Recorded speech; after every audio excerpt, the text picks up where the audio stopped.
Sir 12 થી 10 દિવસથી ગુમ છે, હજી નથી મળી આવી. પોલીસના કઈ રીતના પ્રયાસો છે બાળકીને શોધવા માટે?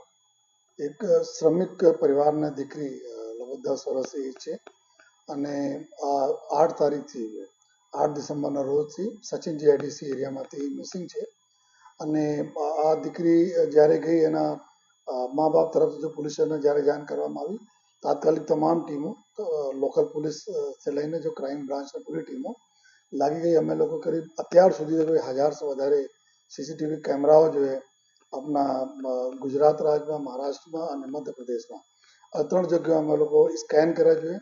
અને આ દીકરીને ટ્રેસ કરતાં અમે લોકો જો મધ્યપ્રદેશમાં અલગ અલગ જો રેલવે સ્ટેશનો પર પહોંચ્યા જોઈએ, જબલપુર હોય કે ઇટારસી હોય, કટની હોય, અલગ અલગ સ્ટેશનો પર જ્યાં આ છોકરી નજર આવી. શરૂઆતમાં એક વ્યક્તિ સાથે નજર આવતી હતી, અત્યારે આ વ્યક્તિ સાથે નથી, એકલી નજર આવે છે અને અલગ અલગ ટ્રેનોમાં એના મુસાફરી જોવામાં આવી. અમે લોકો જો રેલવે પ્રોટેક્શન ફોર્સ જો આરપીએફ અને જીઆરપીની મદદ લીધી છે અને સતત જો એ અમારી કરીબ ટોટલ જો 6 ટીમો છે, જેમાં 30થી વધુ અમારા ક્રાઇમ બ્રાન્ચ અને બીજા અધિકારીઓ અને જવાનો આ લોકો સતત જો એ બીજા રાજ્યોની પોલીસ સાથે સંકલનમાં છે.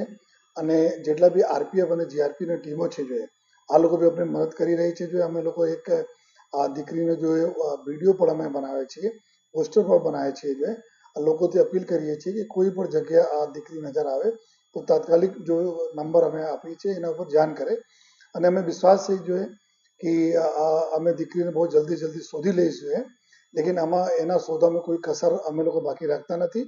અને આ જ પ્રકારની મદદ જો અન્ય પોલીસ તરફથી બી અન્ય રાજ્યોની પોલીસ તરફથી મળી રહ્યા છે તો ઉમ્મીદ છે કે જલ્દી આ છોકરીને અમે લોકો ગોતી લઈશું.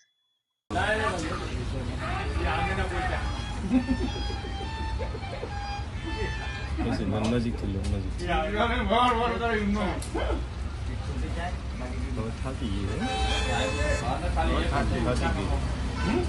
થાકી ગઈ છે હવે એમ.